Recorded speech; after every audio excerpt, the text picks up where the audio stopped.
আসসালামু আলাইকুম।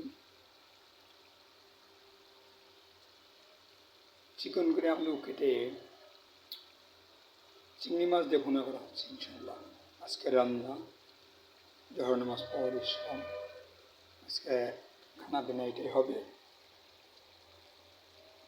ভাই বন্ধুগণ, আশা রাখি ইনশাল্লাহ আপনারা সবাই ভালো আছেন। আমিও আল্লাহর রহমতে ভালো আছি। ভাই দোয়া করবেন আমার জন্য। দুনিয়া একদিন থাকার জায়গা না, একদিন থাকবো না। আল্লাহ পাক যে কয়দিন পৃথিবীতে রাখছে ওই কয়দিন যেন ইবাদত বন্দিগির মধ্যেই যেন আমাদের আল্লাহ সময় কাটায় এবং ইমানের সহিত জীবিত।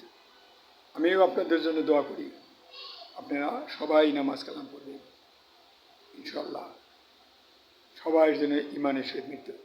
শুধু তাই না, আমার চ্যানেলকে বাড়ানোর জন্য সবাই অনুগ্রহ করে একটা করে সাবস্ক্রাইব দিবেন এবং লাইক দিবেন। ধন্যবাদ। আসসালামু আলাইকুম রহমতুল্লাহ বরকাত।